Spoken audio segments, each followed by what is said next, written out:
RanterInShades here, exercising my first amendment rights vlog style. It's been a while since I've done a word analysis video, and this is one I've been wanting to make since I first started making videos. And after watching an incredible video by Boy in a Band about the subject, I feel inspired to talk about selling out. Here's the first definition I found about selling out. Selling out is a common idiomatic pejorative expression for the compromising of a person's integrity, morality, authenticity, or principles in exchange for personal gain, such as money. In terms of music or art, selling out is associated with attempts to tailor material to a mainstream or commercial audience. For example, a musician who alters his material to encompass a wider audience and in turn generates greater revenue may be labeled by fans who predate the change as a sellout. Essentially, it refers to compromising your beliefs for the sake of money and exposure. Now, I'm no stranger to the correct context in which the term is used. An example I like to use is Gwen Stefani. In the 90s and early 2000s, she put out alternative rock music with some ska influence and pop sensibilities with No Doubt, and then goes full-on pop with shit like Hollaback Girl and The Sweet Escape, two songs that annoyed the fuck out of me in elementary and middle school. And of course, there's the ever so popular example of Metallica when they came out with the Black Album, Load, Reload, and Saint Anger, going in a more commercial metal/hard rock direction, or at least a direction that wasn't thrash metal. And Pantera could also be seen as an example, given that they used to be a glam metal band on their first 4 albums before going in a groove/thrash metal direction from Cowboys from Hell until they disbanded in 2003. Though that particular style change is going to prove to be slightly contradictory to a point I'm going to make later in this video. The problem I have with a lot of the times the word sellout is used is that you don't know for sure what goes on inside the artist's head, or if they caved into record label influence. For all you know, it could have been their biggest intention to go mainstream or take on a new style. And with Gwen Stefani, I'm not ruling out the possibility that Hollaback Girl was her intention. I mean, she is listed as a writer after all. Nor am I ruling out the possibility that Metallica really wanted to take their music in the direction that they did in the 90s. But what about when bands that started out small make it big? Is that selling out since it involves them making more money and getting more exposure?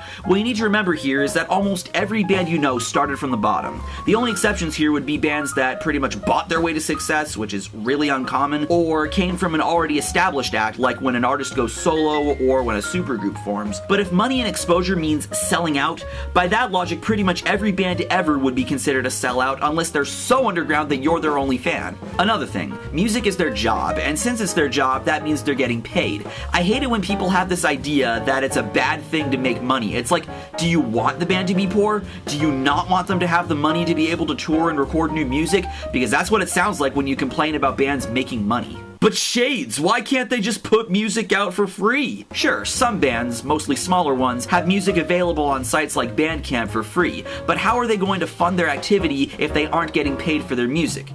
This is why people make a point to buy music, because it helps the bands. But couldn't they just make money by having a real job, and thus prove that they aren't just in it for the money? You can tell I really don't like hipsters, can't you? First of all, being in a band is just as real of a job as any 9-to-5 office job or retail job at Walmart.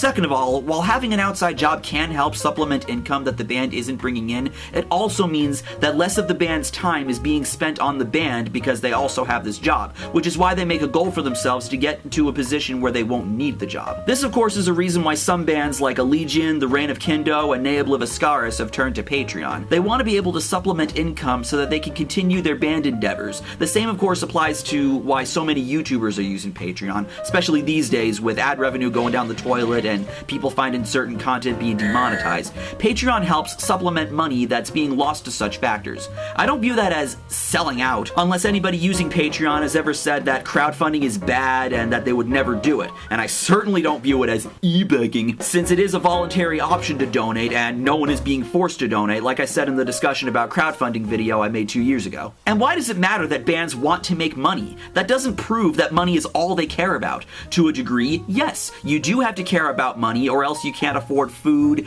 gas, a place to live, etc. But you can still be passionate about the music while still making money to survive and keep funding the band. It is possible to have your cake and eat it too here. An obvious example is Dave Jesus Grohl. One of the reasons why I look up to him is because he is the definition of a humble, down-to-earth musician.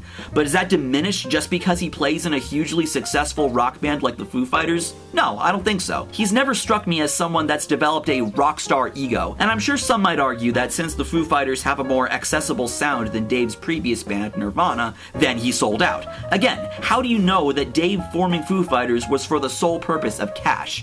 And how do you know that he was even against the idea of making a living as a musician to begin with? Unless he's actually said so himself? You don't know. And not to mention, Foo Fighters is pretty much Dave Grohl's thing that he does most of the writing for, while most of Nirvana's writing is Kurt Cobain's doing. This pretty much says that Dave's writing style is different from that of Kurt Cobain, so it still isn't an indication of Dave selling out and going mainstream. And even if writing in an accessible style is considered selling out, how is that a bad thing? If it's good music, wouldn't you want more people to hear it? And if it's a band you really care about, wouldn't you want them to get more exposure? With a lot of the underground bands I know of, I would love it if they got more exposure, if they were picked up by a good label, and if they went on tour with a really well-known band. You know why?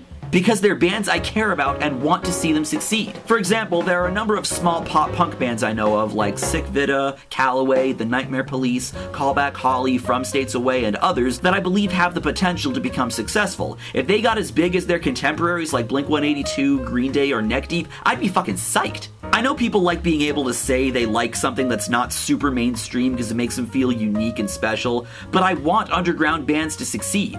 And if or when they do, am I gonna bitch and complain about people being posers just because I liked the band before they got big? No, that's douchey. They're allowed to like it. Also, I have no reason to believe that just because a band writes in an accessible style like pop punk means that they only care about money or that it guarantees instant success. There really isn't a correlation between the two. It's not like I could write a song like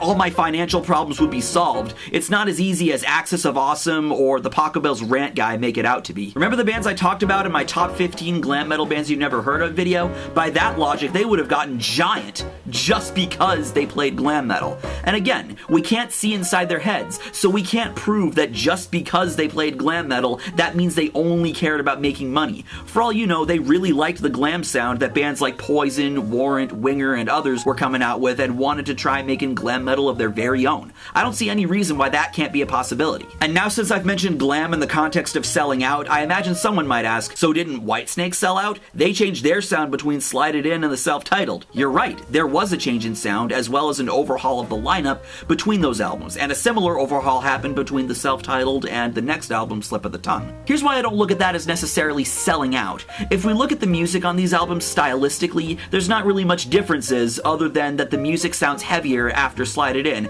and the solos are much flashier, performed by the likes of John Sykes and Steve Vai. And let's not forget, David Coverdale, the singer and primary writer in the band, had previous experience writing and performing with Deep Purple. So it's not like hard rock and heavy metal were completely foreign to him until he started writing with John Sykes for the self-titled. If there isn't much of a stretch stylistically, then it doesn't appear like much of a radical style change, and thus doesn't come off to me as selling out. I said a similar thing in the What's Wrong With I did about Stryper and Christian artists when I talked about their album Against the Law, where they dropped their Christian lyrics. Stylistically, it doesn't sound different from any of their previous albums, so is it really selling out?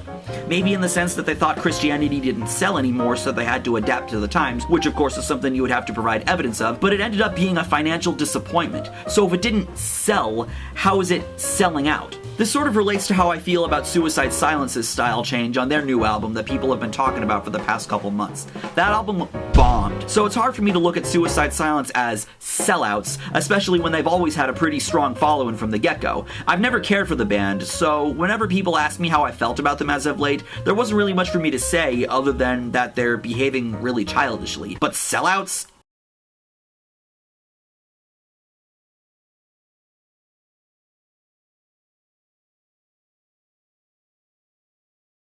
Maybe the band in question's run out of ideas and want to experiment with other sounds to rejuvenate their creativity. How'd you feel if a band just kept putting out the same record and didn't change at all? Or as I like to call it, the ACDC Effect. Would you get bored listening to the same old stuff? I know I probably would. And you know who else would get bored and uninspired writing the same stuff? The band! That's why I'm not one of these people that bashes Judas Priest's album Turbo. It's actually an album I consider to be among my top 5 favorite Priest albums. I view them experimenting with synths on that album as not them being money hungry, but them wanting to try something new and take a different approach to writing.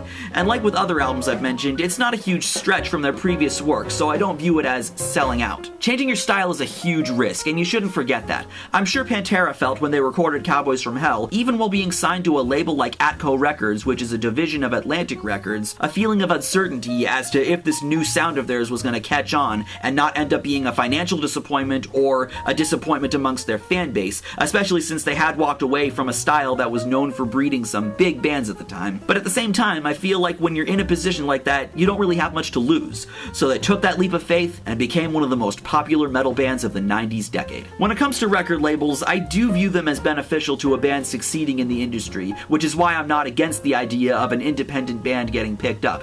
While there are some labels out there that will probably offer creative input for the band to alter their sound so they can potentially make more money off of them, I don't believe that's the case with all labels. Just because a band signs with a label doesn't mean that the label's gonna force them to change their sound. Whoever's producing might have that kind of power, but I don't think the band has zero say and have no choice but to sacrifice their sound just because the label or the producer has them by the balls. Maybe this is just me being an optimist, I don't know. I also think it's dumb when people say they lost all respect for a band or that the band is now ruined for them just because of a slight change of sound on an album, even if it's for experimentation purposes or if there was no record label involvement. That kind of implies you never had much respect for the band to begin with if it's lost that easily. That's a problem I have in general with people that throw the word respect around constantly, which is something I myself am guilty of doing in the past before I realized how obnoxious and pseudo-intellectual I sounded. If the variation really bothers you, you don't have to like or listen to the album. Listen to their older albums. Listen to the ones you actually like listening to. There's nothing wrong with that. I'm not a fan of the Black Album, Load, Reload, or Saint Anger from Metallica, so I just ignore them and listen to their older albums. The 90s albums aren't going to outright ruin Metallica for me forever. That's dumb. And speaking of Metallica, what about the change of sound between Saint Anger and Death Magnetic? Would it still be selling out since they went back to their thrash metal roots on that album? Thrash metal isn't exactly a style I consider to be hugely accessible, but it's a style that Metallica got worldwide recognition for playing. And Death Magnetic was a chart-topping platinum seller, which I know obviously is due to the fact that this is a Metallica album. So is this selling out? I'll leave you guys to ponder that in the comments. By the way, that album's almost 10 years old. Yikes. So what did we learn today, class? Making money is not selling out. Playing certain styles does not imply selling out. Changing your style does not always imply selling out. Signing with a record label is not selling out, though it could depend on the label. Being able to succeed as a band, make a living, and get widespread exposure is a good thing, something that should be rooted for with the underground bands we want to see go places, and is not selling out. The only way any of this would be selling out would be if the band were against making money, playing certain styles, signing with a record label, getting widespread exposure, etc. And that is the reason why I don't like calling people sellouts unless a case can be made and evidence is provided. Thank you for watching this video, take care, and have a nice day. I'm Shades, and I'll see you next time.